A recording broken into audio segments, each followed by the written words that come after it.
सवाल इंग्लिश हिंदी दोनों में है, जो आपको सुटेबल लगे उसमें पढ़ सकते हैं। चलिए हम लोग हिंदी वाला पढ़ना स्टार्ट करते हैं। कह रहा है निम्नलिखित में से कौन सी प्राथमिक स्तर पर गणितीय भाषा की विशेषता होनी चाहिए।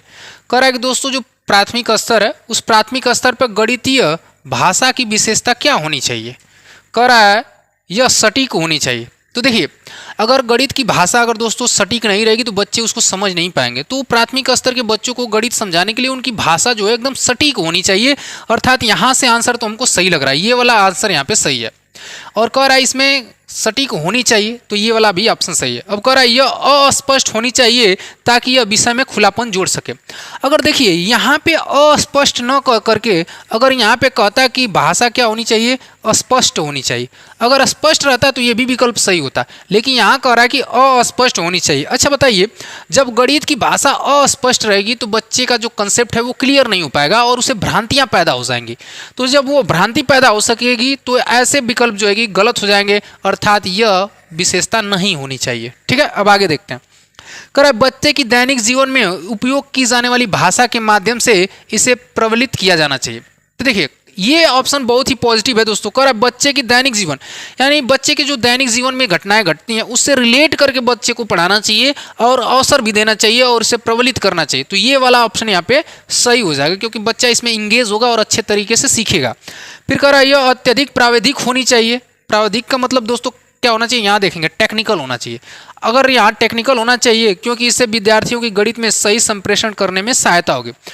देखिए ये तो कहीं ना कहीं सही है, लेकिन अगर बात किया जाए दोस्तों अगर टेक्निकल भाषा का इस्तेमाल करेंगे और वो बच्चे कितना है 1 से 5 तक अर्थात प्राइमरी के बच्चे हैं, तो प्राइमरी के बच्चे को टेक्निकल रूप से आप मैथ की भाषा नहीं सिखा सकते, अर्थात ये वाला ऑप्शन भी यहाँ पे गलत हो जाएगा। अगर बात करें हम लोग दोस्तों इसमें कथन के रूप में दिया है अर्थात ABCD में दिया है, तो पहला ऑप्शन सही है और हम लोग का C वाला ऑप्शन सही है। तो यहाँ पे आपका आंसर देखेंगे A और D ये गलत है, ABC ये भी गलत है। ऑप्शन नंबर A और C किस में दिया है 3 नंबर में, और 3 नंबर वाला ये प्रश्न हम लोग का 3 नंबर वाला आंसर इसका सही हो जाएगा और इसके मार्क के हम लोग निकल जाएंगे। अब आगे चलते हैं और अगला प्रश्न हम लोग यहाँ पे देखते हैं। देखिए इसकी कुछ व्याख्या है, इस व्याख्या को थोड़ा सा हम लोग पढ़ लेते हैं, बाकी हमने इसमें जो बताना था वो लगभग हम लोग बात कर चुके हैं। देखिए कह रहा है यह सटीक होनी चाहिए, अर्थात भ्रम से बचने के लिए प्राथमिक स्तर की जो गणितीय की भाषा होती है वो स्पष्ट और विशिष्ट होनी चाहिए, तभी जो एक बच्चे अच्छे तरीके से सीख पाएंगे। भाषा में सटीकता छात्रों को गणितीय विचारों को सटीक रूप से समझने और संप्रेषित करने में मदद करती है। तो देखिए जो स्पष्ट और विशिष्ट उनकी भाषा रहेगी तो उससे क्या होगा, भाषा की सटीकता से उनके गणितीय विचार सटीक रूप से समझने और संप्रेषित करने में उनको सहायता मिलेगी। ठीक है, फिर कह रहा है बच्चे की दैनिक जीवन में उपयोग की जाने वाली भाषा के माध्यम से इसे प्रबलित किया जाना चाहिए। इसको भी देख लेते हैं। कह रहा है गणितीय भाषा को बच्चे की रोजमर्रा की भाषा के साथ एकीकृत करने से गणितीय अवधारणाओं और वास्तविक जीवन के अनुभवों के बीच संबंध को बढ़ावा मिलता है, इससे समझ और प्रासंगिकता बढ़ती है। देखिए जब बच्चों को क्या करेंगे उसके जो दैनिक जीवन में उपयोग की जाने वाली चीज़ें हैं उनसे अगर जोड़ के करेंगे तो उनको क्या होगा, अनुभवों के बीच संबंध स्थापित करने में उनको बढ़ावा मिलेगा। ठीक है, जिससे उनसे क्या क्या विकसित होगा, समझ और प्रासंगिकता विकसित होगी। ठीक है, तो इसमें 2 ही ऑप्शन उनके सही हैं, ये सटीक होनी चाहिए और दैनिक जीवन से इनको जोड़ करके अध्ययन करना चाहिए। ठीक है, आगे चलते हैं और अगला देखते हैं। ये अगला प्रश्न है हम लोग का, इसको हम लोग देख लेते हैं। चलिए इसको देखते हैं। कह रहा है कक्षा 3 के एक विद्यार्थी ने 26 × 5 को इस प्रकार से हल किया। एक लड़का था दोस्तों, कितने का, कक्षा 3 का एक बच्चा है और वह 26 × 5 को इस तरह हल कर रहा है। 5 × 6 = 30, डायरेक्ट 30 इन्होंने लिख दिया, अब 5 × 9 = 10 इसने लिख दिया। अब इसको आप क्या समझाएंगे, आप इसको सुधारने के लिए आप उसे क्या सलाह दे सकते हैं, इसी के बारे में यहाँ पे बात की जा रही है। तो देखिए यहाँ पे जो गलती कर रहा है, किसकी गलती कर रहा है, ये आपको उसको बच्चे को समझाना है। ठीक है, कह रहा है निम्नलिखित में से क्या दोहराया ना इस भ्रांति को सुधारने के लिए सबसे उपयुक्त होगा। तो आप बच्चे को क्या सिखाएंगे कि आप क्या करिए, एक अंक की एक अंक से गुणा करना सीखो। फिर कह रहा है पुनः समूहीकरण की अवधारणा को समझाना, पहाड़ों का प्रत्यास्मरण, या कहेंगे आप पहाड़ा याद करिए, एकाएकी संगति।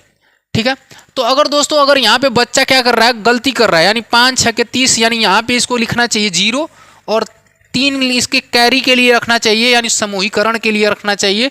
अब देखिए 5 दूना के 10 और 10 के बाद इसमें क्या जोड़ना चाहिए 3 यानी 13। इसका आंसर आना चाहिए 130, ठीक है। लेकिन यहाँ पे बच्चा 1030 डायरेक्ट गुणा करके ला दिया है, अर्थात इसे पुनः समूहीकरण की अवधारणा की समझ नहीं है, अर्थात इसे पुनः समूहीकरण की अवधारणा समझाने के लिए प्रेरित करना चाहिए, ठीक है। तो ये वाला ऑप्शन इसका क्या हो जाएगा 2 नंबर सही हो जाएगा, ठीक है। आप बाकी आगे चलते हैं और अगला प्रश्न देखते हैं। देखिए बहुत ही अच्छा प्रश्न है, और ऐसे ही प्रश्न जो है कि इजी एकदम प्रश्न आते हैं, जो मैथ वाले पोर्शन होते हैं ना दोस्त एकदम बहुत ही ईजी आते हैं। अगर आप बेसिक मैथ भी जानते हैं तो आप आसानी से जो है कि 15 नंबर करके आएंगे। बाकी सब थोड़ा सा टेक्निकल दिक्कत होती है इसी में, जो आपका पेडागोजी होता है थोड़ा सा अलग होता है, जैसे हिंदी की पेडागोजी हो गई या सीडीपी की पेडागोजी होगी, उससे थोड़ा सा अलग ये वाला होता है, तो थोड़ा सी प्रॉब्लम होता है, ठीक है। लेकिन कुछ नहीं प्रॉब्लम होगा, जब आप प्रैक्टिस करेंगे ये सारा करके जाएंगे आप अच्छे तरीके से। कह रहा है एक संख्या में 8 जोड़ दिया जाए तो वह दुगनी हो जाती है, वह संख्या क्या होगी। कह रहा है कोई एक संख्या है उसमें हम लोग क्या जोड़ देते हैं 8 जोड़ दिया जाता है तो वह संख्या कितनी हो जाती है 2 गुनी हो जाती है। तो चलिए इसको सॉल्व करने के लिए सबसे पहले हम लोग मान लेते हैं, ये 2 तरीकों से हम लोग सॉल्व कर सकते हैं। माना संख्या बराबर मान लेते हैं संख्या क्या है यक्स है। अब प्रश्नानुसार देखेंगे, कह रहा है एक संख्या में 8 जोड़ दिया जाए, चलिए x + 8 हमने इसमें 8 जोड़ दिया। फिर कह रहा है जब इसमें उतनी संख्या जोड़ देते हैं तो यह दुगुना प्राप्त हो जाती है, अर्थात क्या हो जाती है 2x हो जाती है, वो संख्या क्या हो जाती है 2x हो जाती है। अब देखिए ये इधर 8 को इधर रहने दीजिए, इधर कर दीजिए 2x - x, तो इधर दोस्तों x = कितना हो जाएगा 8, अर्थात वह संख्या कहाँ रही होगी 8 रही होगी। तो अगर देख लीजिए इसको आंसर का चेक कर लीजिए, इसको हम लोग क्या करेंगे इसका आंसर चेक करेंगे। अगर दोस्तों मान लेते हैं वो संख्या 8 है और 8 में 8 जोड़ देते हैं तो वह संख्या कितना हो जाती है 16, अर्थात 8 का दुगुना हो जाती है, 8 दूना के 16, अर्थात हमारा आंसर क्या है सही है। और इसका आंसर क्या आएगा दोस्तों, इसका आंसर आएगा 8, और यहाँ ऑप्शन नंबर 2 में 8 दिया है, तो यहाँ पे हम लोग इसको सही करके जाएंगे, ठीक है। बाकी सब इसको दोस्तों शेयर कर दीजिए वीडियो अपने दोस्तों में। अगर पहली बार चैनल को विजिट कर रहे हैं तो प्लीज़ आप चैनल को सब्सक्राइब भी कर दीजिएगा। और चलिए यहाँ पे थोड़ा सा मैं भी ग्रुप में शेयर कर देता हूँ, लगभग इसका नोटिफिकेशन जो है लोगों के बीच में जाए, तो आप भी जो है कि इसको अपने दोस्तों में ज़रूर से ज़रूर शेयर करिए और जुड़िए हम लोगों के साथ। और इस साल जो है मैं दोस्तों 2024 एग्ज़ाम तक आपके लगभग जितने सारे पेपर हैं उसका मैं सलूशन करा दूंगा, ठीक है। तो आप लोग लास्ट तक बने रहिएगा, ठीक है। चलिए आप भी शेयर कर दीजिए अपने दोस्तों में, मैं जो है कि यहाँ पे 2-3 ग्रुपों में शेयर कर दिया हूँ, आप भी शेयर कर दीजिए, ठीक है। क्योंकि दोस्तों यहाँ पे नोटिफिकेशन बहुत लोगों के पास जाता नहीं है, तो अगर आप शेयर कर देते हैं तो थोड़ी सी जो है कि हेल्प मिल जाएगी, ठीक है। चलिए अब आगे चलते हैं और यहाँ पे हम लोग इस प्रश्न को सॉल्व करते हैं। अगर इसको सॉल्व करिए तो देखिए ये भी बहुत ही आसान प्रश्न है, एक लाइन का प्रश्न है। कह रहा है 1 मिलीमीटर बराबर होता है, ये सारे आंसर देखिए सेंटीमीटर में दिया है, किस में दिया है, और ये सभी जो है कि मीटर में दिए हैं। तो अगर हम लोग देखें दोस्तों, अगर इसको सॉल्व करें, अगर इसको हम लोग सेंटीमीटर में निकालें तो हम लोग जानते हैं दोस्तों 1 सेंटीमीटर बराबर 10 mm होते हैं, कितने 10 mm। तो अगर मैं mm में निकालूं तो यहाँ देखेंगे दोस्तों, अगर mm में सॉल्व करेंगे तो 1 mm बराबर कितना हो जाएगा 1/10, तो 1 mm बराबर कितना हो जाएगा 0.1 सेंटीमीटर। तो यहाँ पे इसका आंसर आपको मिल गया होगा कि 1 mm बराबर कितने इक्वल के बराबर होगा 0.1 सेंटीमीटर के, और इसका आंसर क्या है आंसर नंबर 2, ठीक है। अब आगे चलते हैं और अगला प्रश्न देखते हैं। अब देखिए ये वाला प्रश्न है, और इस प्रश्न में क्या पूछा जा रहा है इसको ध्यान से समझेंगे। कह रहा है सदैव समबाहुभुज होता है, समद्विबाहु त्रिभुज, वर्ग, पंचभुज, वृत्त। कह रहा है दोस्तों वह कौन सी इसमें आकृति होगी जो हमेशा उसकी सभी भुजाएं क्या होती हैं बराबर होती हैं। अगर बात किया जाए समद्विबाहु त्रिभुज में दोस्तों, तो समद्विबाहु त्रिभुज में 2 भुजाएं दोस्तों इसकी क्या होती हैं समान होती हैं, क्या होती हैं 2 भुजाएं इसकी समान होती हैं, और एक भुजा क्या होती है अलग होती है। मान लीजिए इसको बना दें अगर हम लोग, तो मान लो इसकी 2 भुजाएं समान हो और एक भुजा इसकी कोई अलग तरीके की हो, तो यह क्या कहलाएगा आपका समद्विबाहु त्रिभुज कहलाएगा। फिर अगर पंचभुज की बात किया जाए दोस्तों, तो इसमें 5 भुजाएं जो है कि बनती हैं और इसका कोण लगभग 108 डिग्री का होता है, ठीक है। अगर इसको देखा जाए वर्ग का, तो वर्ग में देखेंगे तो दोस्तों तो आमने सामने की सभी भुजाएं क्या होती हैं बराबर होती हैं। और वृत्त में दोस्तों इसकी ये सर्किल के आकार का होता है। तो अगर बहुभुज की बात किया जाए तो बहुभुज की बारे में ये और ये चारों भुजाएं इसकी बराबर होती हैं किसकी, वर्ग की। तो इसका आंसर क्या हो जाएगा आपका 2 नंबर ऑप्शन इसका सही हो जाएगा। ठीक है, क्योंकि सभी भुजाएं किस में बराबर होती हैं, इसी में। और पंचभुज में सभी कोण 108 के होते हैं। ठीक है, ये याद रखेंगे आप लोग। ठीक है, और अगर इसका आंतरिक कोण पूछता है तो 540 होता है। ठीक है, अब आगे चलते हैं और अगला प्रश्न हम लोग को देखते हैं यहाँ पे। ठीक है, चलिए देखिए, पूछ रहा है त्रिभुज के सभी कोणों का योग कितना होता है। तो ये बहुत ही बच्चों वाला सवाल है, लगभग हम लोग 5, 6, 7, 8 से ही पढ़ते आते हैं कि त्रिभुज के तीनों अंतःकोणों का योग कितना होता है। तो 180 होता है। कितना होता है, 180। यहाँ पे इसका आंसर 3 नंबर से हो जाएगा। इसमें कुछ बात करने वाली बात ही नहीं है, समझ लीजिए। अब चलिए इसमें थोड़ा सा हम चलते हैं, ये पेडागोजी वगैरह के प्रश्न है।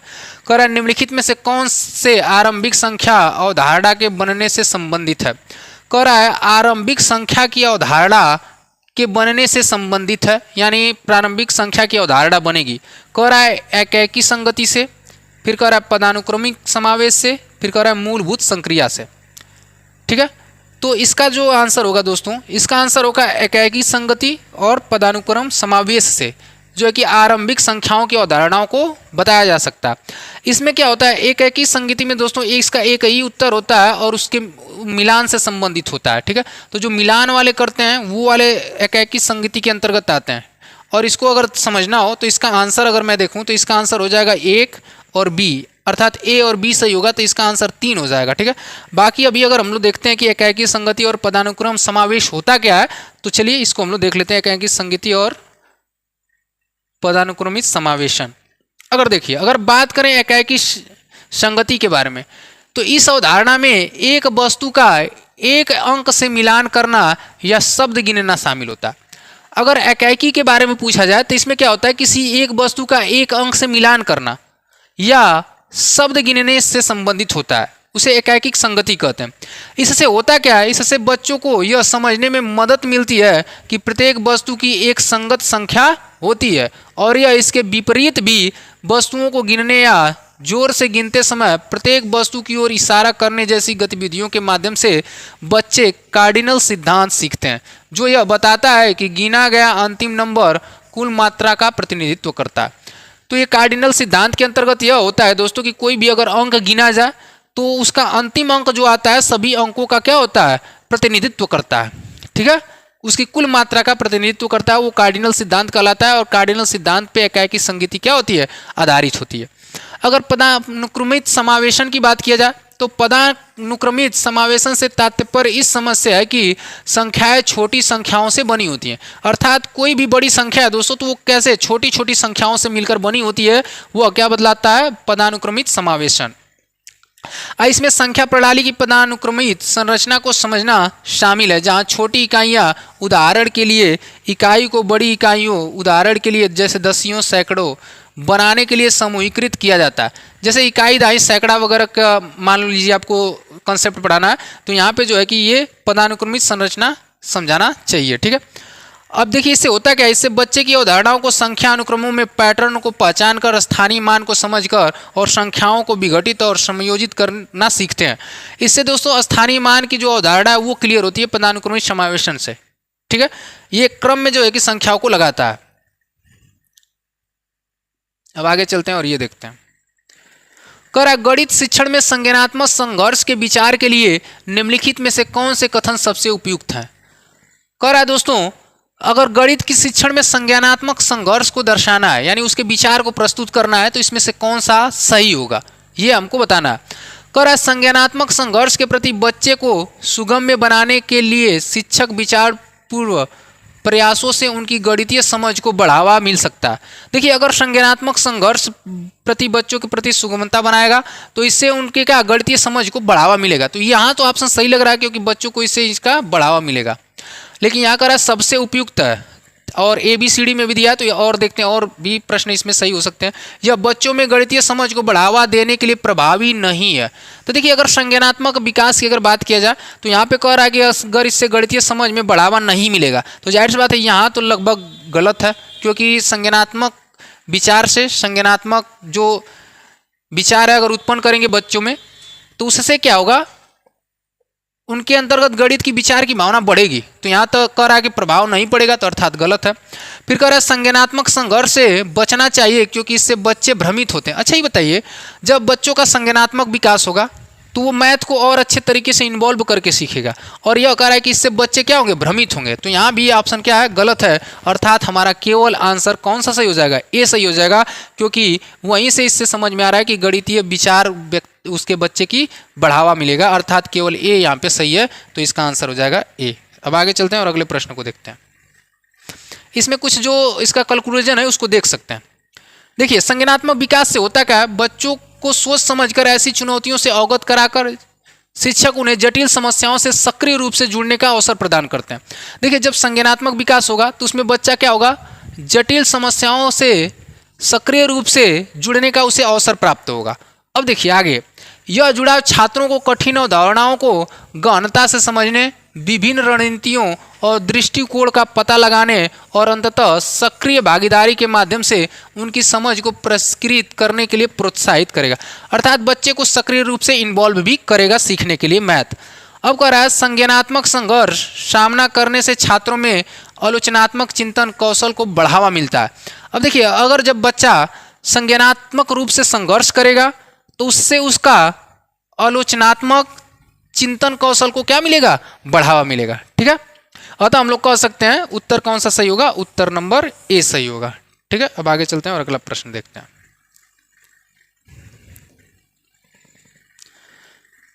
देखिए, अगर आप दोस्तों अभी तक वीडियो देख रहे हैं, अगर लाइक नहीं की तो प्लीज़ वीडियो को लाइक कर दीजिएगा। आपका एक लाइक दोस्तों मोटिवेशन देता है और जो है कि मेहनत करने का अच्छे से मन करता है। तो जल्दी से जल्दी आप जो है कि अगर लाइक नहीं किए तो प्लीज़ लाइक कर दीजिएगा अपने दोस्तों में, और इसको दोस्तों शेयर भी कर दीजिएगा।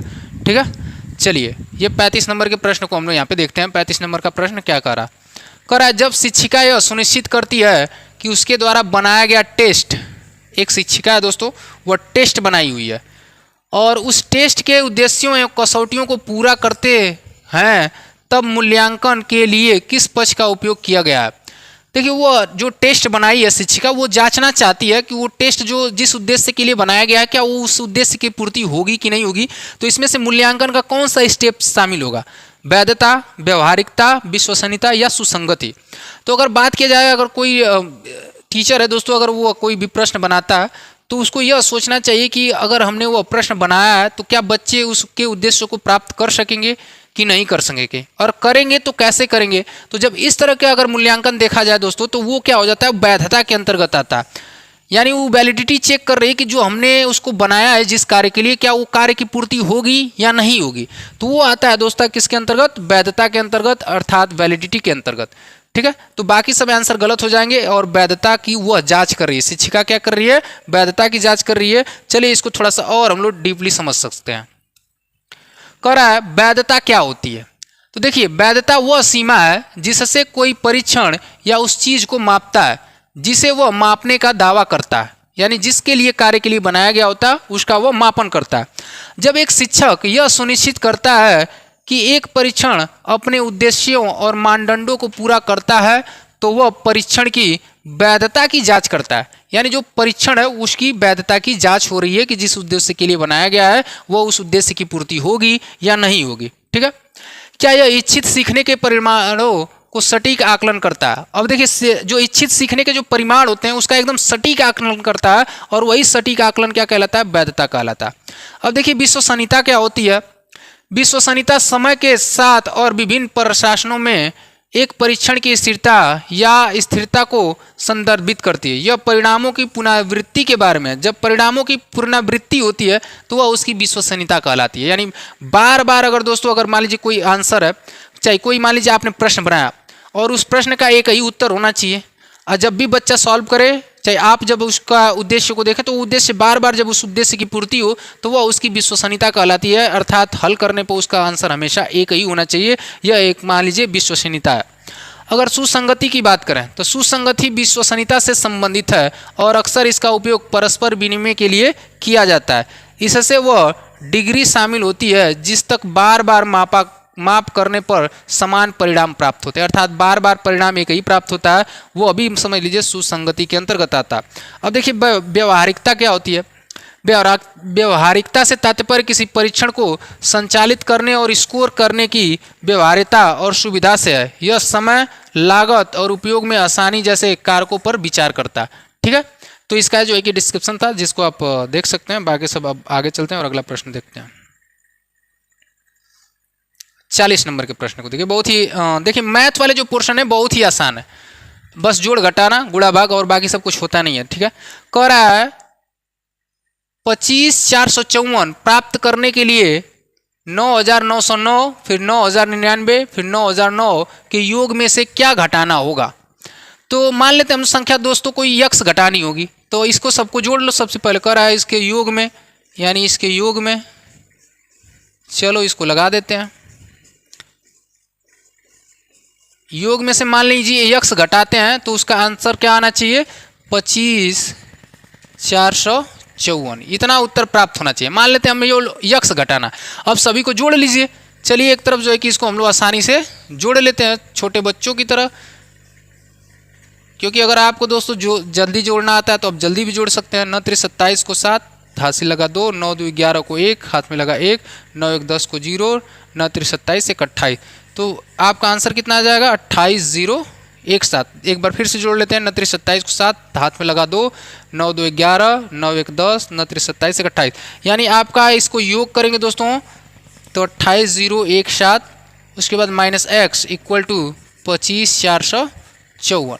अब क्या करेंगे दोस्तों, इस संख्या को इधर लेते चले जाइए, इसको इधर लेते चले जाइए, तो 28,017 माइनस 25,454 इक्वल टू एक्स। अब देखिए इसमें करना क्या है, अब बस इसको आप घटा दीजिए। जब इसको घटाएंगे तो 7 में से 4 जाएगा दोस्तों, कितना बचेगा आपका 3 बचेगा। यहाँ आपका कितना बचा 10, अभी यहाँ कितना बचा, सॉरी 11 में से 5 घटाएंगे कितना बचेगा आपका 6। यहाँ आपका कितना बचा 7 में से आपका कितना घटेगा 5, सॉरी रुक जाइए एक बार इसको हम लोग सॉल्व कर लेते हैं सही से। आपका 28,017, उसके बाद आपका 25,454। जब इसको घटाएंगे दोस्तों तो आपका आंसर आएगा 25,63। ठीक है, कितना आएगा 25,63, अर्थात x इक्वल टू कितना आ जाएगा 25,63। और इसका आंसर कहाँ मिल रहा है आपको, इसका आंसर मिल रहा है आपको 4 में।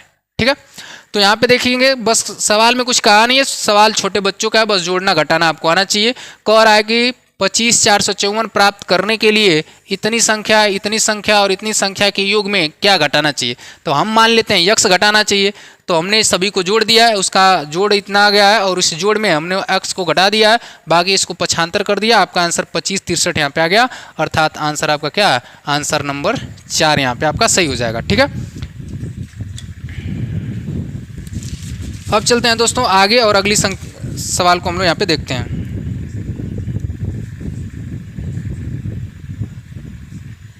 ठीक है, चलिए आगे देखते हैं और अगला प्रश्न को हम लोग सॉल्व करते हैं।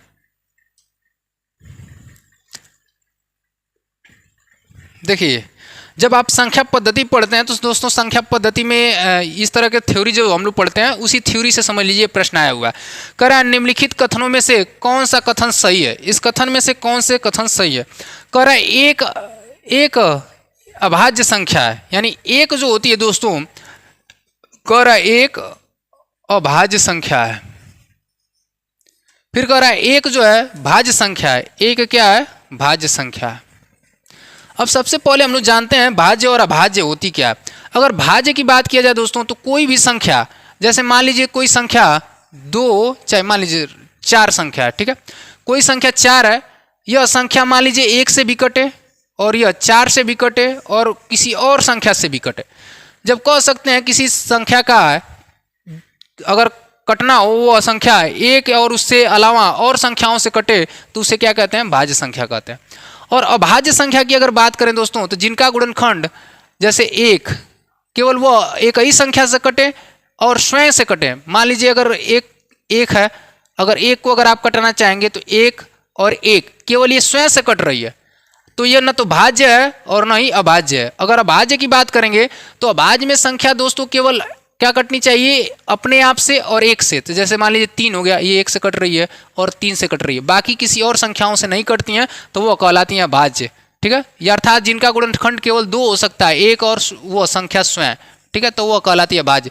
तो अगर यहाँ पे देखा जाए एक को अगर आप चेक करोगे तो एक दोस्तों एक से कटेगा, एक से अर्थात एक ही से कटेगा, तो न तो भाज्य को फॉलो करता है न तो अभाज्य को फॉलो करता है, अर्थात इसका आंसर क्या हो जाएगा, एक न तो भाज्य है न तो अभाज्य, अर्थात इसका आंसर क्या हो जाएगा, यहाँ पे 4 नंबर यहाँ पे सही हो जाएगा। ठीक है, अब आगे चलते हैं और अगला प्रश्न को देखते हैं।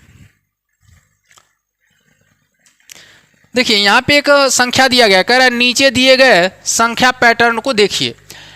तो देखिए इसमें थोड़ा सा ना रीजनिंग भी दे रहा है, अब थोड़ा सा नया पैटर्न बना दिया है सीटेट, तो कुछ पॉइंट ऐसे दे रहा है जो कि रीजनिंग टाइप के हो जा रहा है। जैसे देखिए ये भी लग रहा है कि रीजनिंग टाइप का है, कह रहा है 1 है, 8 है, 27 है, 64 है, 125 है, ये कैसे बना है। अब बताइए यहाँ पे कौन सी संख्या होगी और यहाँ पे कौन सी संख्या होगी।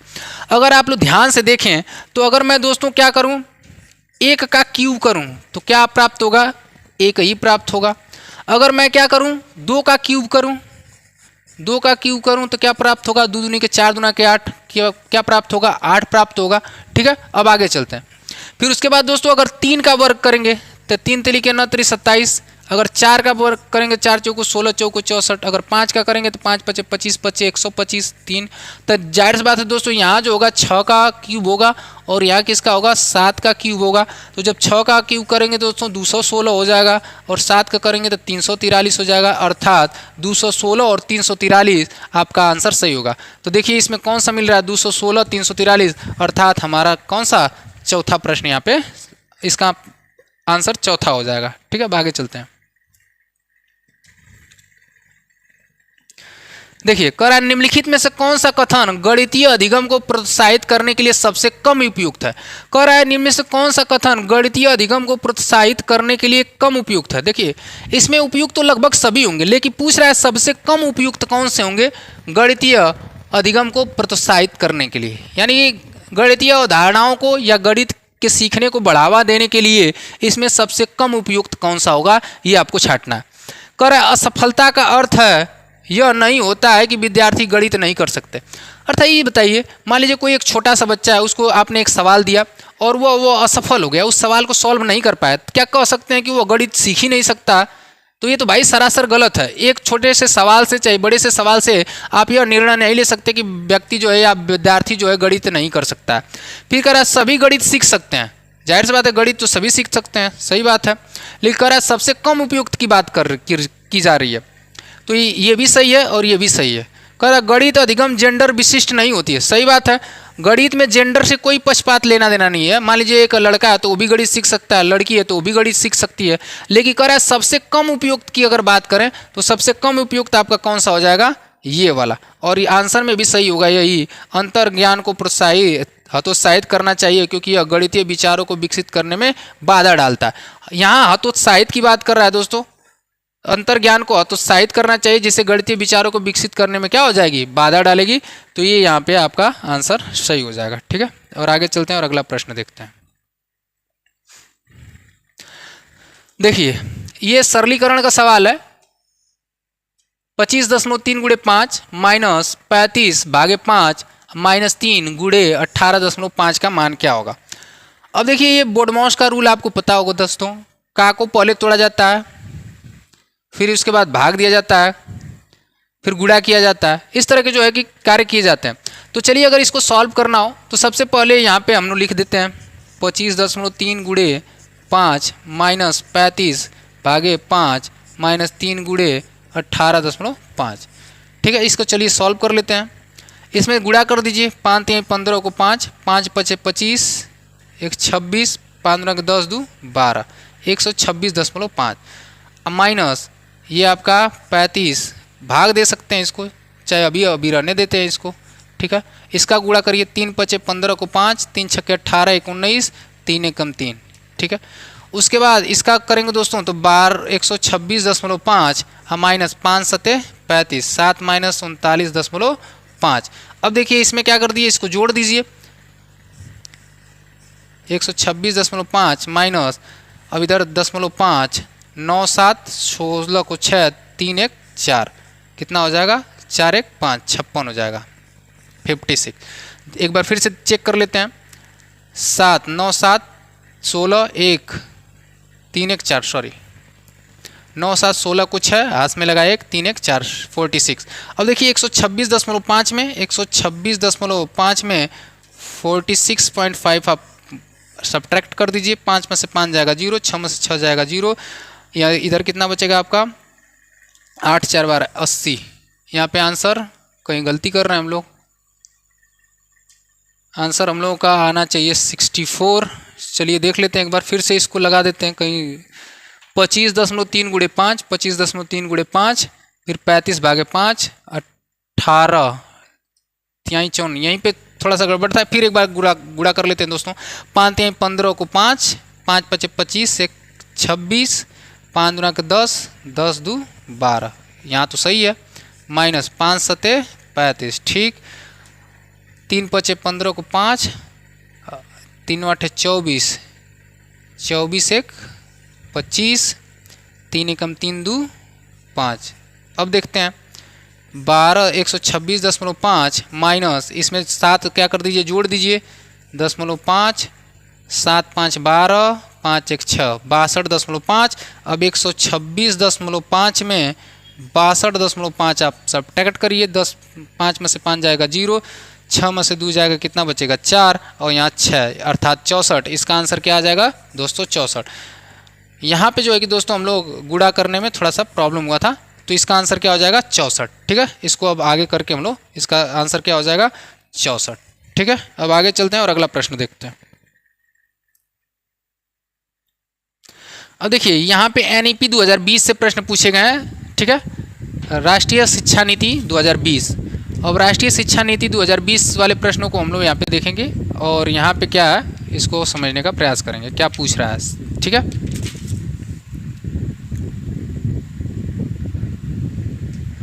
अब चलिए यहाँ पूछ रहा है राष्ट्रीय शिक्षा नीति 2020 के अनुसार शिक्षार्थियों का आकलन को शामिल करता है। अब देखिए शिक्षार्थियों के आकलन में क्या शामिल होता है, संज्ञानात्मक और भौतिक आयाम, फिर कह रहा है संज्ञानात्मक, भावात्मक और मनोगतात्मक आयाम, संज्ञानात्मक, सामाजिक और आध्यात्मिक आयाम, फिर कह रहा है भौतिक और मनोवैज्ञानिक आयाम। अगर बात करें दोस्तों हम लोग कि राष्ट्रीय शिक्षा नीति जो 2020 है वो संज्ञानात्मक को भी और भावनात्मक को और मनोगत्यात्मक आयाम, तीनों आयामों को शामिल करता है। तो NEP 2020 के अंतर्गत ये तीनों आयामों को शामिल किया गया है, अर्थात संज्ञानात्मक, भावात्मक और मनोगत्यात्मक। और ये तीनों आयाम होते क्या हैं, चलिए इसको यहाँ पे हम लोग देख लेते हैं। सबसे पहले हम लोग जानेंगे दोस्तों संज्ञानात्मक क्षेत्र क्या होता है। अगर बात करें संज्ञानात्मक क्षेत्र की, तो संज्ञानात्मक क्षेत्र में बौद्धिक क्षमताएं, चिंतन प्रक्रियाएं और अवधारणाओं की समझ शामिल है। इसमें शिक्षार्थी के ज्ञान, समझ, अनुप्रयोग, विश्लेषण, संश्लेषण और मूल्यांकन का आकलन करना शामिल होता है। देखिए जब बच्चों का क्या किया जाता है, उसके ज्ञान, उसके समझ, अनुप्रयोग, विश्लेषण और संश्लेषण और उसके मूल्यांकन का आकलन होता है, तो वह क्या कहलाता है, संज्ञानात्मक क्षेत्र होता है। और संज्ञानात्मक क्षेत्र में उसके बौद्धिक क्षमता और चिंतन प्रक्रियाओं का अध्ययन समझ लिए होता है या उसका विकास होता है। ठीक है, अब भावात्मक क्षेत्र के अंतर्गत कौन कौन सी चीजें आती हैं। यह क्षेत्र अधिगम के संवेगात्मक और सामाजिक पहलुओं पर ध्यान केंद्रित करता है।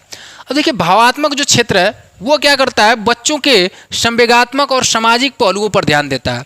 इसमें शिक्षार्थी का दृष्टिकोण, मूल्यों, रुचियों और अभिप्रेरणा आकलन करना शामिल होता है। देखिए जो भावात्मक क्षेत्र है उसमें क्या नापा जाता है, बच्चे का दृष्टिकोण कैसा है, उसके मूल्य कैसे हैं, उसकी किस में रुचि है और उसके अभिप्रेरणा की कितनी आवश्यकता है, चाहे वह किस प्रकार से अभिप्रेरित होता है, इसका जब आकलन होता है तो वह किसके अंतर्गत आता है, भावात्मक क्षेत्र के अंतर्गत आता है।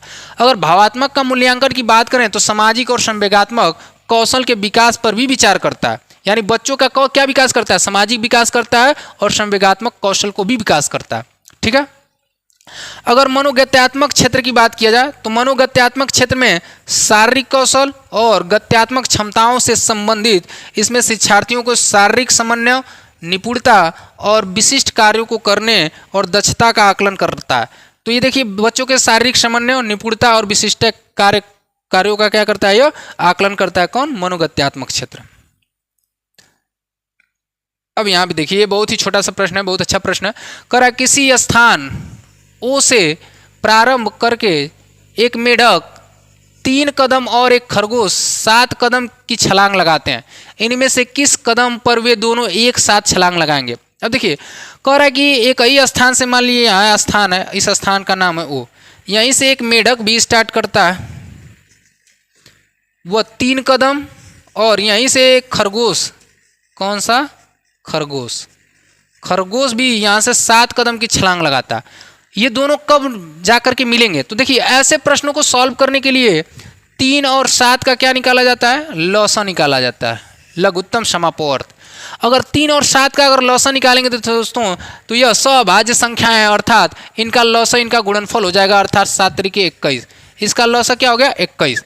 अब देखिए जितनी इसमें संख्याएं होंगी सभी जो इसमें 21 का गुणज होगा वही इसका आंसर होगा, अर्थात उसी जाकर के उतने ही कदम पर या उतने ही क्या छलांग लगाते समय वह मिलेंगे। तो अगर देखा जाए तो 21 में अगर दो गुणा करें दोस्तों हम लोग किसका, 18 का, ठीक है। अगर 21 में 18 का गुणा करें, चाहे 21 में भाग दें, जिसमें पूरा पूरा चल जाएगा, समझ लीजिए वही इसका क्या हो जाएगा, आंसर हो जाएगा।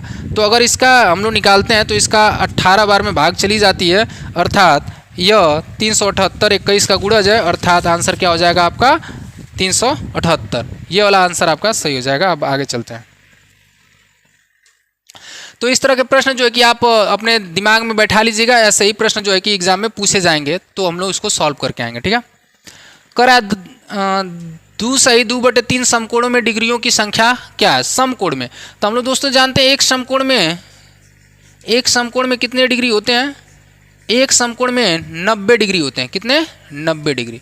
तो कह रहा है 2 सही 2/3 समकोण में डिग्रियों की संख्या कितनी होगी, तो हम लोग गुणा कर देते हैं। तो 2 सही 2/3 गुणे कितना, 90 डिग्री। अब 3 दूना के 6 2 8 8/3 गुणे 90 डिग्री। अब यहाँ कटा देंगे दोस्तों 30 तिहाई 90 और 3 8 24, अर्थात कितनी संख्या होगी, 240 डिग्रियों की संख्या होगी, अर्थात आंसर आपका कौन सा हो जाएगा, 3 नंबर आपका आंसर सही हो जाएगा, ठीक है। अब आगे चलते हैं और अगला प्रश्न हम लोग देखते हैं। देखिए यहाँ कह रहा है निम्नलिखित में से किसकी लागत सबसे कम होगी, यानी कह रहा है कि सबसे कम लागत वाला कौन सा होगा। कह रहा है 750 प्रत्येक पैकेट वाले 75 पैकेट, कह रहा है 750 प्रत्येक पैकेट वाले 75 पैकेट। अगर एक वाले उत्तर से देखा जाए दोस्तों तो कह रहा है 750 पैकेट है और एक पैकेट का दाम जो है 750 है और 75 को पैकेट है, तो इसका जितना गुणा आ जाएगा। फिर उसके बाद दूसरा का अगर हम लोग देखें तो कह रहा है 7.5 रुपया प्रत्येक पैकेट वाले 750 पैकेट, तो इसका भी गुणा हो जाएगा। अगर देखा यहाँ पे कह रहा है 750 प्रत्येक वस्तु वाली 7.5 दर्जन वस्तुएं, अगर देखो इसका दाम दिया है 750, कितना 750, तीसरा वाला देख लेते हैं 750 दिया है। फिर कह रहा है उसमें जो है 7.5 दर्जन, अगर 7.5 दर्जन की बात किया जाए दोस्तों तो 7.5 और एक दर्जन में 12 संख्या होती है, अर्थात इसका गुणा करने पर। फिर उसके बाद अगर चौथे ऑप्शन को देखा जाए तो अगर कह रहा है 7.5 प्रत्येक वस्तु वाली 75 दर्जन, तो ये 75 है, इसमें दोस्तों फिर 12 का हम लोग गुणा करेंगे। अगर इस तरह ही देखा जाए दोस्तों तो अगर 750 में 75 का गुणा करेंगे तो यहाँ वैल्यू क्या हो जाएगी, ज़्यादा आएगी, ठीक है। अगर इसमें देखें 750 में 7.5 और 12 का गुणा करेंगे तो ये भी वैल्यू क्या होगी, ज़्यादा आएगी। इसमें भी देखेंगे 7.5 है 75 है 12 है, इसमें भी क्या आएगा, ज़्यादा वैल्यू आएगी। लेकिन अगर बात किया जाए 7.5 में 750 का गुणा करेंगे दोस्तों तो यहाँ वैल्यू क्या आएगी, कम आएगी, अर्थात ऑप्शन नंबर कौन सा आपका 2 वाला सही हो जाएगा, ठीक है। चलिए इसको थोड़ा सा हम लोग देख लेते हैं, ठीक है। इसका आंसर क्या हो जाएगा 2। अगर देखेंगे दोस्तों पैकेटों की संख्या अगर 75 है और एक पैकेट का दाम 750 है, तो इन सभी का गुणा करेंगे तो 56,000 इकाई दाई सैकड़ा हज़ार 10 56,250 आएंगे। फिर उसके बाद दोस्तों इसका गुणा करोगे तो कह रहा है एक दर्जन में 12 होता है तो 7.5 दर्जन है तो 90 वस्तु हो जाएगी। अब 90 वस्तु का 7.5 से गुणा करेंगे 750 से तो आपका 67,500 आ जाएगा। अगर इसको गुणा करेंगे दोस्तों तो 6750 आएगा और इसको करेंगे तो 5625 आएगा, अर्थात ये वाला दाम क्या हो जाएगा, बहुत ही कम हो जाएगा, ठीक है। अब आगे चलते हैं और अगला प्रश्न देखते हैं। अब देखिए कह रहा है राष्ट्रीय शिक्षा नीति 2020 भारत का ज्ञान के बारे में बात करती है, निम्नलिखित में से सम्मिलित नहीं है। भारत के ज्ञान की बात की जा रही कर है आधुनिक भारत के प्रति प्राचीन भारत का ज्ञान और उसका योगदान। ठीक है।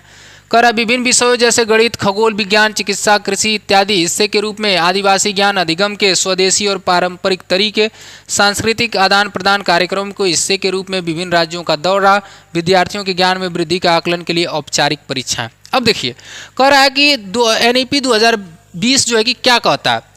तो अगर बात किया जाए दोस्तों तो आधुनिक भारत के प्रति प्राचीन भारत का जो ज्ञान है उसका क्या योगदान रहा है इसके बारे में जो जानकारी देना, अर्थात ये ऑप्शन यहाँ पे लगभग सही है अगर सही में माना जाए तो। ठीक है। लेकिन यहाँ पे कह रहा है नहीं है। फिर कह रहा है विभिन्न विषयों से जैसे गणित, खगोल विज्ञान, चिकित्सा, कृषि इत्यादि के हिस्से के रूप में आदिवासी ज्ञान अधिगम के स्वदेशी और पारंपरिक तरीकों को जोड़ करके अध्ययन करना, अर्थात ये भी सही है दोस्तों, विविधताओं को समझ मिलेगी। फिर कह रहा है सांस्कृतिक आदान प्रदान कार्यक्रम के हिस्से के रूप में विभिन्न राज्यों का दौरा, इससे भी बच्चे जो है कि सक्रिय रूप से इन्वॉल्व होकर अपने वातावरण से सीखेंगे। तो ये वाला भी ऑप्शन अगर देखा जाए तो सही है, पॉजिटिव है।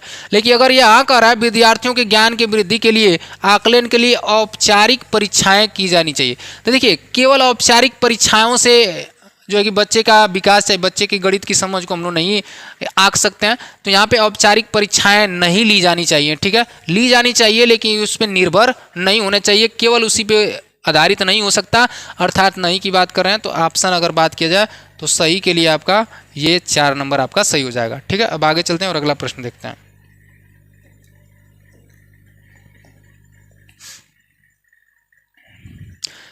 इसका जो है कि डिस्क्रिप्शन आप लोग उसमें देख लीजिएगा, बाकी जो समझाने लायक है मैं उसको आपको बता दूंगा। ठीक है। बाकी अब आगे चलते हैं और अगला देखते हैं।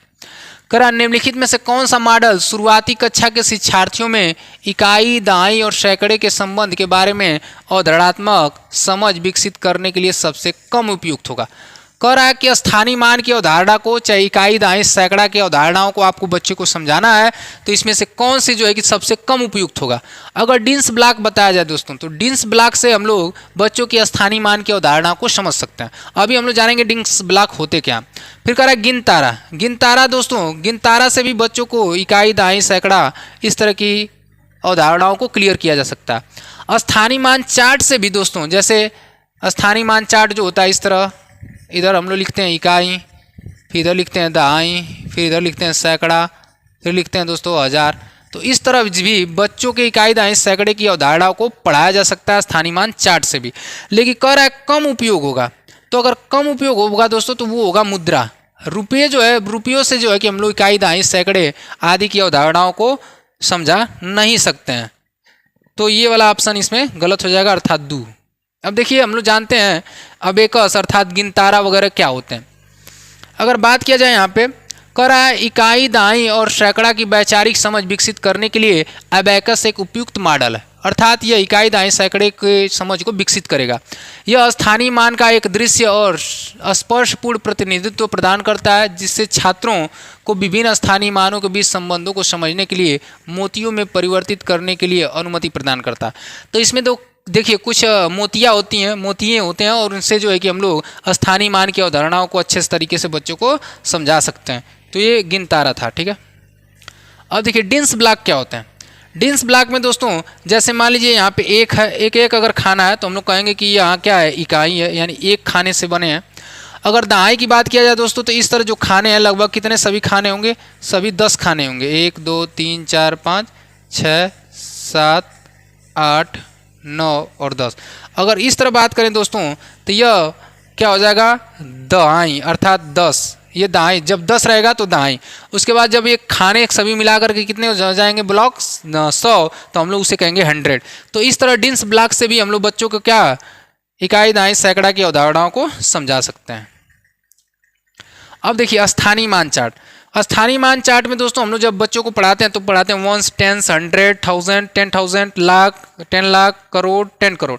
इस तरह का जब हम लोग उस संख्याओं को सिखाते हैं तो इसमें भी स्थानीय मान की अवधारणाओं को समझाते हैं। अर्थात कह सकते हैं कि एक स्थानीय मान चार्ट विशेष रूप से इकाई, दहाई और सैकड़े के संबंधों को समझने के लिए निर्मित किया गया है। यह एक दृश्य प्रतिनिधित्व प्रदान करता है जहाँ छात्र अंकों की स्थिति और उनके संबंधित स्थानीय मान क्या कर सकते हैं, देख सकते हैं। तो इसका आंसर अगर देखा जाए तो स्थानीय मान जो है इससे भी हम लोग बता सकते हैं। लेकिन अगर मुद्रा की बात किया जाए दोस्तों तो मुद्रा एक संख्यात्मक ज्ञान के लिए शामिल हो सकता है और यह स्थानीय मान की वैचारिक समझ को विकसित करने के लिए सबसे उपयुक्त मॉडल नहीं हो सकता। क्योंकि मुद्रा अपने प्रतीकात्मक का प्रतिनिधित्व करता है, अर्थात इसका प्राथमिक ध्यान इकाई, दहाई और सैकड़ों के संबंधों के बजाय मुद्रा और लेन देन पर है। मुद्राओं पे अगर बच्चे को क्या सिखाना है, लेन देन सिखाना है, इस तरह की कुछ अगर बातें करनी है कि अगर एक बच्चे को मान लीजिए कैलकुलेशन सिखाना है जोड़ घटाने के रूप में, तो आप मुद्रा के रूप में दे सकते हैं कि बताइए अगर आपने 5 रुपये का पेन खरीदा और 10 रुपये आपके पास था तो आपके पास कितना बचा। तो इस तरह का मुद्रा के लेन देन से संबंधित अवधारणाओं को स्पष्ट करने के लिए मुद्रा का प्रयोग कर सकते हैं। बाकी सब जो है स्थानीय मान का ही प्रयोग किया जाएगा। करा ब्रिज के पास अपनी पसंद की जमीन घेरने के लिए 100 मीटर का तार था। एक लड़का है जिसका नाम है ब्रिज, उसके पास ना 100 मीटर का तार है। कितने मीटर का तार है? 100 मीटर का। और वो अपने खेत को या उसकी ज़मीन है उसको वो घेरना चाहता है। ठीक है, क्या करना चाहता है? घेरना चाहता है। वह सबसे बड़ा ज़मीन का टुकड़ा लेना चाहता था। निम्नलिखित में से किस माप का टुकड़ा लेना चाहिए ताकि ज़मीन का क्षेत्रफल अधिकतम हो सके? तो देखिए, क्षेत्रफल अधिकतम की अगर बात किया जाए दोस्तों, तो जब क्षेत्रफल अधिकतम की बात किया जाए तो ये वर्ग लेगा। क्या चुनेगा? वर्ग चुनेगा। क्या चुनेगा? वर्ग। और अगर वर्ग की बात किया जाए दोस्तों तो वो तार बिछाएगा उसके किनारे किनारे, और जब किनारे किनारे बिछाएगा यानी उसके परिमाप पे बिछाएगा। कहाँ पे? परिमाप पे। तो अगर मैं बात करूं दोस्तों, और 100 मीटर इसका तार का क्या है? पूरी लंबाई है, तो हम लोग मान सकते हैं 4a इक्वल यानी उसके परिमाप के बराबर जो है कि वह तार बिछाएगा। तो अगर इसकी भुजा की अगर हम लोग बात करेंगे तो a बराबर हो जाएगा 100/4। तो इसकी भुजा एक निकल के आ जाएगी कितनी? 25 मीटर। कितना? 25 मीटर, अर्थात उसकी भुजा 25 मीटर। तो अगर उसका क्षेत्रफल कितना अधिकतम वो क्षेत्रफल खरीदेगा, अर्थात ज़मीन का अधिकतम कितना क्षेत्रफल घेरेगा, तो हम लोग जानते हैं दोस्तों वर्ग का क्षेत्रफल। किसका? वर्ग का क्षेत्रफल। तो वर्ग का क्षेत्रफल होता है दोस्तों क्या? भुजा का वर्ग। भुजा का वर्ग। अगर भुजा की वर्ग की बात किया जाए दोस्तों तो 25 मीटर गुणे 25 मीटर। कितना? 25 मीटर। तो जिस ऑप्शन में दोस्तों 25 गुणे 25 मीटर है, अर्थात इतने अधिकतम का क्षेत्रफल का वो क्या करेगा? वो प्रयोग करेगा, अर्थात इसका आंसर क्या हो जाएगा? 25 गुणे 25, अर्थात आंसर नंबर 3 यहाँ पे आपका सही हो जाएगा। ठीक है, अब आगे चलते हैं और अगला प्रश्न देखते हैं। दोस्तों लगातार जो है कि आज 2 क्लासेस मैंने ली है और पहली बार लगातार इतना 2 क्लासेस मैंने लगातार लिए, इसलिए थोड़ा सा थकान भी बढ़ रहा है, तो थोड़ा सा मैनेज करिएगा। धीरे धीरे जो है कि चीज़ें और निखर के आएंगी आप लोगों के बीच में। बस आप लोग सपोर्ट थोड़ा सा बनाए रखिएगा। ठीक है, अगर आप लोग का सपोर्ट बना रहता है तो धीरे धीरे जो चीज़ें सारी चीज़ें जो है कि सुधर जाएंगी और जोश के साथ आपके बीच में आया जाएगा। और सारी सब्जेक्ट मैं करूँगा कि एक ही साथ कराने का प्रयास करूँगा, तो बस आपका थोड़ा सा साथ चाहिए हमको। करा गणित के शिक्षण में विभिन्न प्रकार के तरीकों के लिए निम्नलिखित में से कौन सा सत्य नहीं है? देखिए, वेरियस मेथड, यहाँ पे देखेंगे मल्टीपल या मल्टीसिटी अप्रोच। कह रहा है कि गणित में बहुत से तरीके से बच्चों को सिखाना है। तो जब आप बच्चे को बहुत से तरीकों से सिखाएंगे तो इनमें से कौन सा सही नहीं है, यही पूछ रहा है। तो चलिए देख लेते हैं। कह रहा है ऐसा बहुत बार होता है कि एक समस्या का समाधान करने के कई तरीके हों। ठीक है, सही बात है। अब आगे देखते हैं। कह रहे अब बच्चे के अधिगम में बाधा डालता है क्योंकि यह भ्रम की अगुवाई करता है। अब इसको अभी छोड़ते हैं, नीचे देखते हैं। इस तरह के विकल्प प्रस्तुत करने से बच्चे को उस उपागम का अन्वेषण करने और उपयोग करने का अवसर मिलता है जो उसके लिए सबसे स्वाभाविक और आसान हो। यह स्कूली गणित को एक ही सही उत्तर होने की परंपरा से मुक्त करने के लिए महत्वपूर्ण है। देखिए, कह रहा है कि जब आप क्या करेंगे, मल्टीपल अप्रोच करेंगे, तो जब मल्टीपल अप्रोच करेंगे तो बच्चा उसमें अधिक से अधिक तरीक़ों से सीखेगा। तो अगर अधिक से अधिक तरीक़ों से सीखेगा तो ये वाला भी ऑप्शन का सही लग रहा है। कह रहा है इस विकल्प से बच्चों के उपागम में यानी अन्वेषण अथवा खोज करने के अवसर मिलेंगे, ये भी सही है। फिर कह रहा है स्कूली गणित की एक ही सही उत्तर होने की परंपरा से वो मुक्त भी हो जाएगा, क्योंकि जाहिर सी बात है ये कई तरीके से लगाते लगाते उसको कई तरीके भी सीखने को मिल जाएंगे, तो उसके लिए और गणित का विकास होगा। अगर यह कह रहा है कि यह बच्चे के अधिगम में बाधा डालता है, अच्छा ही बताइए, जब आप बच्चे को एक तरीके से हल करके दूसरे तरीके का यानी बहुत सारे मल्टीपल अप्रोच उसके आगे रखेंगे तो क्या बताइए वो भ्रम पैदा होगा? नहीं, भ्रम पैदा नहीं होगा, उससे और उसका विकास होगा। अर्थात अगर नहीं की बात किया जाए तो 2 वाला ऑप्शन इसका सही हो जाएगा, अर्थात नहीं उसका होना चाहिए। ठीक है, अब आगे चलते हैं। इसमें उसका थोड़ा सा डिस्क्रिप्शन है, इसको हम लोग देख लेते हैं। कह रहा है गणित में अनेक उपागमों यानी मल्टीपल अप्रोच अगर आप प्रस्तुत करेंगे तो उससे बच्चों का आलोचनात्मक चिंतन को क्या मिलेगा, बढ़ावा मिलेगा। ठीक है, तो इसीलिए बच्चों को कभी भी पढ़ाना चाहिए तो मल्टीपल अप्रोच के साथ पढ़ाना चाहिए। मान लीजिए कोई ऐसा बच्चा हो कोई दूसरे तरीके से न सीखे, तो उसको कोई अलग तरीके से अप्रोच से सिखाना चाहिए जिससे वह आसानी से सीख सके। अब देखिए मल्टीपल अप्रोच जो होता है विभिन्न शिक्षण शैलियों और प्राथमिकताओं को समायोजित करता है, और उसके साथ कई सारी प्राथमिकताएं होती हैं। इससे छात्र अधिक लचीले और नम्य समस्या समाधान करता बन जाते हैं। अब देखिए बच्चा जो है कि जाहिर सी बात है दोस्तों, जब कई अप्रोच से वह सीखेगा तो वह अच्छे तरीके से हल करना जान जाएगा। ठीक है, और वह समस्या समाधान करता बन जाएगा, आसानी से समस्याओं का समाधान वो कर लेगा।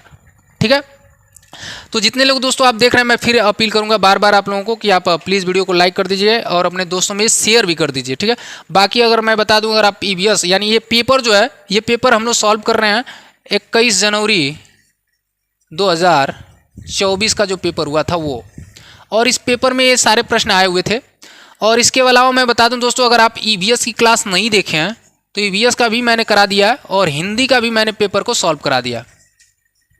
अभी बाकी सब दोस्तों सीडीपी की क्लासेस बची हैं, तो सीडीपी वाले सर के मैडम का थोड़ा सा तबीयत खराब है, कुछ दिक्कत है, इसलिए वो जुड़ नहीं पा रहे हैं हम लोग के साथ। जल्दी वो जुड़ेंगे दोस्तों, जब वो जुड़ेंगे तब आपको समझ में आएगा सीडीपी क्या होती है। ठीक है, और अच्छे तरीके से सारी क्लासेस चलने लगेंगी। कर यह गणितीय अवधारणाओं की वैचारिक समझ को गहन अध्ययन करता है। देखिए मल्टीपल अप्रोचेस से क्या होते हैं, वैचारिक समझ का भी बच्चों को गहन अध्ययन करने को मिलता है। तो इसलिए हम लोग कह सकते हैं उत्तर जो है उसका, अगर नहीं वाला बात किया जाए तो वो वाला ऑप्शन इसमें सही था। ठीक है, अब आगे चलते हैं और अगला प्रश्न हम लोग को देख लेते हैं।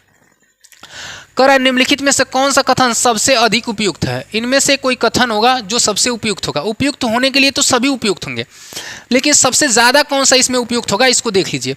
कर गणित की लैब जरूरी है क्योंकि यह क्रियाशील गतिविधियों का अवसर प्रदान करता है। देखिए जब बच्चे को तो अगर हम लोग को गणित सिखाना है तो एक गणित की छोटा सा कोना अर्थात लैब अगर उसको दे देते हैं तो वो संख्याओं के साथ खेलेगा, जानेगा, यानी एक प्रायोगिक रूप से जब करेगा तो वो अच्छे तरीके से और सक्रिय रूप से खेलने और सीखने के साथ साथ खेलेगा भी, सीखेगा भी और कार्य भी करेगा, अर्थात क्रियाशील गतिविधि को बढ़ावा मिलेगा। अर्थात यहाँ आंसर इसका सही हो जाएगा ये। फिर कह रहा चार्ट गणित की कक्षा में एक प्रभावी शिक्षण अधिगम सामग्री। देखिए चार्ट तो सही है, चार्ट का प्रयोग कर सकते हैं, लेकिन इसमें चारे ओर से ऑल ओवर जो मल्टीपल अगर देखा जाए तो वो विकास नहीं हो पाएगा, अर्थात सभी इंद्रियों का विकास करके वो नहीं देख पाएगा। कर शिक्षण अधिगम सामग्री का उपयोग गणित की कक्षा में विद्यार्थियों के अभ्यास का समय व्यय कर देता है। ये तो जाहिर सी बात है, समय व्यय कर रहे थे वैसे ही गलत है। कर विद्यार्थी गणित की कक्षा में पहेलियों में आनंद नहीं लेते। क्यों नहीं, पहेलियाँ जब होती हैं तो बच्चे उससे आनंद भी लेते हैं और सीखते भी हैं।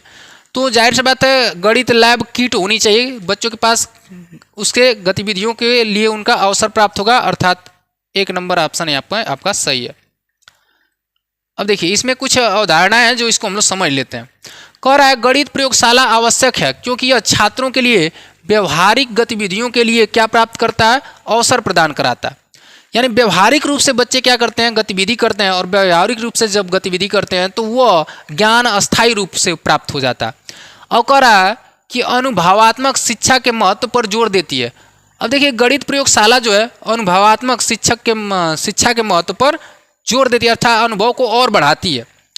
कह रहा है गणित प्रयोगशाला छात्रों के गणितीय अवधारणाओं को सीखने के लिए व्यवहारिक और अनुभवात्मक दृष्टिकोण प्रदान करती है। जैसे कि ऊपर अभी हमने देखे हैं व्यवहारिकता और अनुभवात्मकता दोनों दृष्टिकोण को बढ़ावा मिलता है किससे, गणित के लैब से। ठीक है, और यह सैद्धांतिक ज्ञान को वास्तविक दुनिया के अनुप्रयोग से जोड़कर छात्रों को गणितीय अवधारणाओं की गहरी समझ और अधिक सहज समझ विकसित करता है।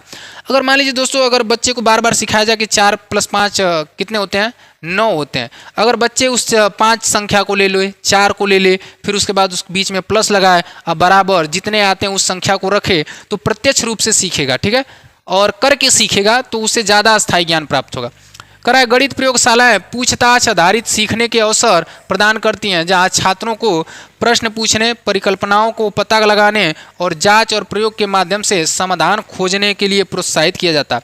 अब देखिए जब गणित की अगर लैब होगी तो उसमें क्या होगा, बच्चा पूछताछ करेगा और पूछताछ करने और आधार उससे सीखने के अवसर उसको प्राप्त होंगे, और जहाँ छात्रों के प्रश्न पूछने, परिकल्पनाओं का पता लगाने और जांच और उसके माध्यम से समाधान करने के कौशल क्या होंगे, उसके अंतर्गत विकसित होंगे। ठीक है, अब देखिए ये भी बच्चों वाला सवाल है, ठीक है, क्योंकि ये जितने सारे समझ लीजिए कंसेप्ट वाले जितने प्रश्न हैं सभी छोटे छोटे प्रश्न हैं, बहुत ही इजी प्रश्न है।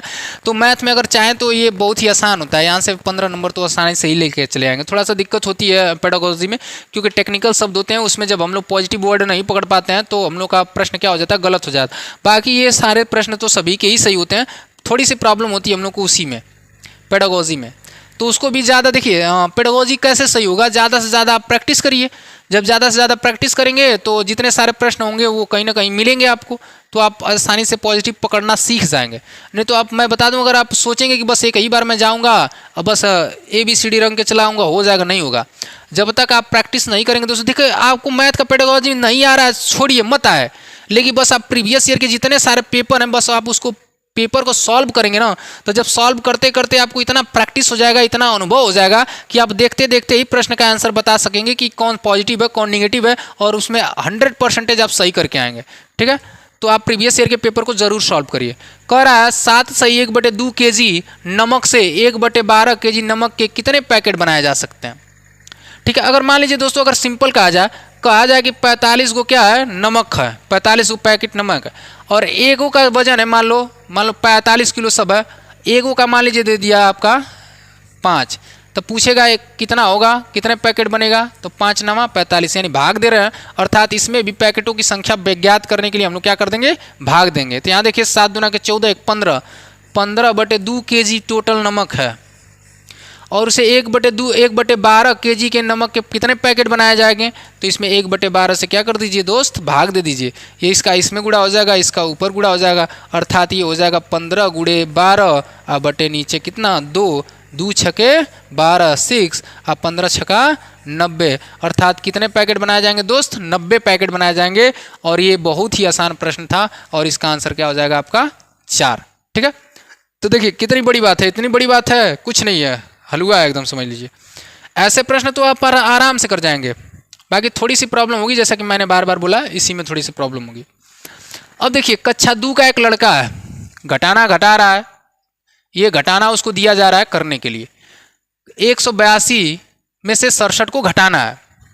अब देखिए को हल करवाते हुए एक अध्यापिका ने स्पष्ट किया कि हमें 7 को 2 में से घटाना है, यानी 7 को किससे घटाना है, 2 से, और 2 छोटा है 7 से, इसलिए हमें 8 से उधार लेना पड़ेगा। ये शब्द आप ध्यान रखिएगा, उधार लेना पड़ेगा, और तब हम 12 में से 7 को घटाना संभव होगा, अर्थात हम लोग 12 में से 7 को घटा पाएंगे, ठीक है। क्योंकि यहाँ पे 8 में से 1 अगर हम लोग हासिल लेंगे तो यहाँ संख्या क्या हो जाएगी 12, और 12 में से 7 को हम लोग घटा पाएंगे आसानी से।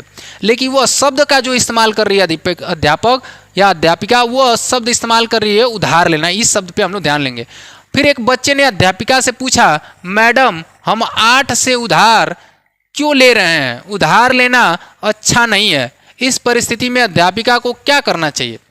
अब देखिए भैया बच्चे जो हैं क्यों कब और कैसे जो है कि ज़्यादा पूछते हैं, तो हमने कहा कि बच्चे इसको घटाना है तो 2 में से 7 को घटाना पड़ेगा, तो यहाँ जो है 2 को इससे एक उधार लेना पड़ेगा। तो बच्चा कह रहा कि मैडम जी उधार लेना तो गलत बात है, किसी से उधार नहीं लेना चाहिए। तो अब आप शिक्षक या शिक्षिका के रूप में क्या करेंगे, तो यहाँ पे देखिए हम लोग को ना ये कहना चाहिए कि उधार के जगह पे ना एक शब्द इस्तेमाल करना चाहिए, पुनः समूहीकरण। पुनः समूहीकरण क्या होता है, मान लीजिए कहीं हासिल लेना, गुणा करना, जोड़ घटाना आदि से संबंधित होता है। तो अगर देखा जाए तो इसमें ऑप्शन देखिए, कह रहा अध्यापिका को बच्चे को डांट कर बैठा देना चाहिए। तो देखिए एनसीएफ के अनुसार अगर देखा जाए 2020 हो या जो भी एनसीएफ लागू हुए, उसमें हम लोग को बच्चे को थोड़ा भी प्रताड़ित नहीं करना है, चाहे बच्चे के प्रति हम लोगों को लैंगिक रूढ़िवादिता वगैरह भी नहीं दिखानी है, चाहे कुछ ऐसे शब्दों का भी इस्तेमाल नहीं करना है जिससे बच्चों के मानसिक या स्वास्थ्य पे कुछ भी असर पड़े। ऐसा अगर आप करते हैं तो वो आप अच्छे टीचर के गुण के अंतर्गत नहीं आएंगे। तो ये सारे आपके अंतर्गत क्वालिटी होनी चाहिए कि बच्चे को कैसे समझा सकें। कह रहा है अध्यापिका को उधार शब्द को बदलकर पुनर्समूहीकरण का उपयोग करना चाहिए और पुनः समूहीकरण की प्रक्रिया दिखानी चाहिए। अब देखिए पुनः समूहीकरण की प्रक्रिया करके बच्चे को दिखाना चाहिए और समझाना चाहिए। फिर कह रहा है अध्यापिका को बच्चे को कहना चाहिए कि घटाव की कलन विधि सीखने पर ध्यान दें। ये भी नहीं कर सकते आप, जोर जबरदस्ती भी नहीं कर सकते। कह रहा है अध्यापिका को बच्चे के प्रश्न को नज़रअंदाज करके अपना काम जारी रखना चाहिए। देखिए बच्चे की अगर देखिए इच्छा है, बच्चे की जिज्ञासा है, तो उस जिज्ञासा को हमको किसी न किसी तरह उसके जिज्ञासा को शांत करना चाहिए, नहीं तो बच्चे का मानसिक विकास रुक जाएगा। तो बच्चे को जितना आप क्या करिए उसकी जिज्ञासा को क्लियर करना चाहिए हम लोगों को। तो हम लोग को उदाहरण के शब्द के स्थान पर पुनः समूहीकरण शब्द का क्या करना चाहिए, इस्तेमाल करना चाहिए। ठीक है, अब चलिए यहाँ एक और प्रश्न है और बहुत ही इजी प्रश्न है। देखिए जितने सारे मैंने बताया कंसेप्चुअल प्रश्न है वो सारे जो है बहुत ही इजी हैं। ठीक है, और इन इजी प्रश्नों को कैसे सॉल्व करेंगे, चलिए इसको भी देख लेते हैं। कह रहा है निम्नलिखित संख्याओं में से उसे अधिकतम बार कौन संख्या प्राप्त हुई? क्या यामिनी ने एक पासा 10 बार उछाला और उसे निम्नलिखित परिणाम आया? चलिए इसमें हमको लग रहा है बहुलक पूछ रहा है कितनी बार आए। अच्छा अगर 5 की बात करें हम लोग दोस्तों तो 5 की अगर बात करें तो 5 देखते हैं 2 बार आया हुआ है। अगर 3 की बात करें दोस्तों तो 1 2 और 3 जो है 3 बार आया हुआ है। अगर 6 की बात करें तो 1 2 6 जो है 2 बार आया हुआ है। अगर 1 की बात करें तो 1 केवल 1 बार आया हुआ है। अगर 4 की बात करें तो 4 भी केवल 1 बार आया हुआ है। अगर 2 की बात करें तो 2 भी केवल 1 बार आया। तो यहाँ सबसे ज़्यादा बार कौन सी संख्या आई हुई है, तो वो 3 आई हुई है, अर्थात अधिकतम बार कौन आया है 3, अर्थात बारंबारता पूछ रहा है चाहे बहुलक पूछ रहा है इसका। ठीक है, अब देखिए इस वाले प्रश्न को देखते हैं। ठीक है, इस वाला प्रश्न का आप लोग कमेंट में जवाब दीजिए। ठीक है, जल्दी से जल्दी। अब हम लोग लगभग 1-2 प्रश्न और बचे हुए हैं, उसके बाद ये प्रश्न जो है कि प्रश्न का सीरीज समाप्त होने वाला। ठीक है, अगर अभी तक आप वीडियो देख रहे हैं दोस्तों, अगर लाइक नहीं किया तो प्लीज़ वीडियो को लाइक कर दीजिएगा, अपने दोस्तों में शेयर भी कर दीजिएगा। चलिए इस वाले प्रश्न को हम लोग यहाँ पे देखते हैं। कह रहा है कि निम्नलिखित में से कौन सी स्कूली गणित में इबारती सवालों के लिए सही है? इबारती सवालों के लिए कौन सा इसमें सही है? कह रहा है इबारती सवाल उन अभ्यासों को संदर्भित करते हैं जहां बच्चा परिस्थिति को एक ऐसा औपचारिक रूप देता है जिसमें गणितीय तकनीकों को लागू किया जा सके। कह रहा है इबारती सवाल गणितीय निर्देशन के उदाहरण नहीं होते। अच्छा बताइए, कह रहा है नहीं और वहाँ पूछा सही, तो कह रहा है इबारती सवाल गणितीय निर्देशन के उदाहरण नहीं होते हैं, उदाहरण होते हैं दोस्तों, तो यहाँ पे ये गलत हो जाएगा। कह रहा है इबारती सवाल केवल माध्यमिक कक्षाओं में महत्वपूर्ण है होते हैं। देखिए इबारती जो सवाल होते हैं केवल माध्यमिक में नहीं, ये प्राइमरी उसके बाद माध्यमिक में शामिल किए जा सकते हैं। और यह कह रहा है केवल माध्यमिक में, अर्थात ये भी प्रश्न यहाँ पे इसका आंसर गलत हो जाएगा। फिर कह रहा है इबारती सवाल गणित में कार्यविधि ज्ञान पर अधिक केंद्रित होते हैं। देखिए कार्यविधि का ज्ञान पर अधिक केंद्रित नहीं होते हैं, तो अर्थात ये भी गलत है। अर्थात हम लोग का इबारती सवाल जो है उन अभ्यासों को संदर्भित करते हैं जहाँ बच्चा परिस्थिति और एक औपचारिक रूप से देता है जिसमें गणितीय तकनीकी को भी लागू किया जा सके। तो इसका आंसर क्या हो जाएगा, ये 1 वाला। ठीक है, अब आगे चलते हैं और अगला प्रश्न देखते हैं। अब देखिए यहाँ 58 प्रश्न, यहाँ पे जो प्रश्न है इस प्रश्न से रिलेटेड प्रश्न हर साल दोस्तों आपके एग्जाम में आते हैं। तो इसे जो है कि हम लोग यहाँ पे सॉल्व करेंगे और देखेंगे कि इस तरह के प्रश्न अगर अगले बार में भी आ जाएं तो कैसे हम लोग को सॉल्व करना है। कह रहा है पार्सल भेजने की दरें निम्नलिखित नीचे दी गई है। कह रहा है पार्सल का भार 50 ग्राम और उससे कम पर 15 रुपया। कह रहा है अगर 50 ग्राम का पार्सल है ये और उससे कम अगर वजन है तो उसके लिए कितना देना है, रुपया 15 देना है, 15 रुपया देना है। फिर कह रहा है पार्सल का भार प्रत्येक अतिरिक्त 50 ग्राम के लिए, फिर कह रहा है अतिरिक्त 50 ग्राम के लिए, अतिरिक्त 50 ग्राम के लिए, अतिरिक्त 50 ग्राम के लिए रुपया 7 अर्थात 7 रुपया लगेगा। कितना लगेगा, 7 रुपया। तो अगर मैं देखूं दोस्तों तो टोटल भार इसका कितना दिया है, पार्सल का टोटल भार अगर 350, अगर मान लीजिए 350 पूरा भार है, कितना है पूरा भार, तो हम लोग दोस्तों सबसे पहले 50 ग्राम के लिए अगर निकालेंगे, सबसे पहले 50 ग्राम के लिए निकालेंगे तो 15 रुपया हो जाएगा। कितना हो जाएगा, 15 रुपया। फिर अगर 50 ग्राम अगर हम लोग इसमें से निकाल देते हैं तो टोटल हमारा अब वजन कितना बन जाएगा, 300 ग्राम। और 300 ग्राम में देखेंगे दोस्तों कितने 50 ग्राम है, तो अगर देखेंगे कितने 50 ग्राम है तो इसको भाग दीजिए 5 छके 30, अर्थात कितने हैं दोस्तों 6 ठो 50 मिलेंगे। और ये 650 जो 6 को 50 मिलेंगे वो इस 50 ग्राम से अधिक के बारे में है, अर्थात 350 में से हमने घटाया था 300 ग्राम बचा था। अब यहाँ देखिए कितने 50 निकल गए 6 गो। अब ये अधिकतम है, तो अधिकतम के लिए कितना रुपया है 7 रुपया है, तो यहाँ 6 गुणे 7 अर्थात 42 रुपया। ये 42 रुपया ये दोस्तों क्या हो गया, ये अधिकतम का है। अब पहले से भी 15 रुपया हम लोग 50 ग्राम का जोड़ देंगे, यानी 5 2 7 4 1 5 अर्थात 57 रुपया यहाँ पे इसका आंसर आएगा। तो इसका आंसर भेजने के लिए कितना रुपया लगेगा 57 रुपया लगेगा। ठीक है,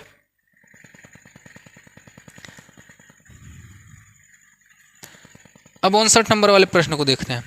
करा प्राथमिक स्तर पर आंकड़ों का प्रबंधन के लिए परिचय के लिए निम्नलिखित में से क्या सबसे उपयुक्त है। अब देखिए आंकड़ा प्रबंधन बच्चे को सिखाना है कि बच्चे कैसे आंकड़े को प्रबंधन कर सकते हैं। तो इसके लिए कह रहा है कि आपको क्या करना चाहिए बच्चे क्या कर सकते हैं। कह रहा है क्या सबसे बढ़िया रहेगा, विद्यार्थियों को बस और ट्रेन के समय सारणियों को पढ़ने के लिए कहना। तो देखिए अगर प्राथमिक स्तर की बात की जा रही है तो दोस्तों प्राथमिक स्तर के बच्चे बस और ट्रेन के समय सारणियों को पढ़ने के लिए उतना सक्षम नहीं रहेंगे, अर्थात ये वाला ऑप्शन गलत है। करें कक्षा में विद्यार्थियों की लंबाई, उनका पसंदीदा खाना, रंग, कार्टून इत्यादि पर आंकड़े इकट्ठे करने को कहना और आंकड़ों पर आधारित प्रश्न पूछना। फिर करा विद्यार्थियों को एक शहर की 5 साल की जनसंख्या गणना दिखाना और विद्यार्थियों को जनसंख्या वृद्धि की तुलना करने को। तो देखिए प्राइमरी के बच्चे जो है कि इस जनसंख्या की तुलना नहीं कर सकते, अर्थात ये भी गलत है। करा श्यामपट्ट पर एक दंड आरेख चित्रात्मक करना और विद्यार्थियों को उससे आंकड़ों को पढ़ने के लिए कहना। देखिए बच्चे जो है ग्राफ को नहीं पढ़ सकते, अर्थात प्राइमरी स्तर के बच्चे के लिए श्यामपट्ट पर एक दंड आरेख देना सूटेबल नहीं है। दे सकते हैं बट प्राथमिक स्तर के बच्चों के लिए सही नहीं है। हम लोग कह सकते हैं जिसमें बच्चा सक्रिय रूप से एक्टिव हो, अर्थात कक्षा में विद्यार्थियों की कहेंगे कि लंबाई नापिए और उनका पसंदीदा खाना पता करो, उसका रंग पता करो, वो कौन सा कार्टून पसंद करता है। ये आंकड़े इकट्ठे करवाने के लिए बच्चे को प्रोत्साहित करना चाहिए। और बच्चे इसमें क्या करेगा, सभी बच्चे के पास जाएगा और उनकी पसंद को पूछेगा तो वहाँ ज़्यादा से ज़्यादा इन्वॉल्व होगा और आंकड़ों का एक जो है कि चार्ट वो खुद से बना सकता है कि अजीत ने क्या पसंद किया, अजीत ने कौन सा कलर पसंद किया, वो एक तरीके से जो है कि एक आंकड़ा तैयार कर सकता है। अर्थात इसका आंसर क्या हो जाएगा, दो वाला सही हो जाएगा।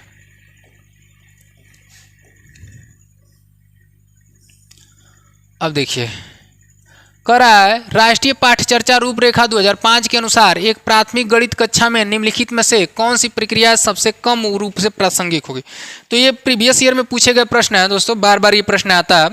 तो कह रहा है एनसीएफ जो है ना रटने पर जो है कि जोर नहीं देता है, अर्थात ये पहले ही अगर देखा जाए सूत्रों को याद करने का, तो सूत्रों को याद करने की अवधारणा जो है कि एनसीएफ नहीं मानता है, अर्थात इसका आंसर क्या हो जाएगा, यह 60 का पहला आंसर ही सही हो जाएगा। ठीक है,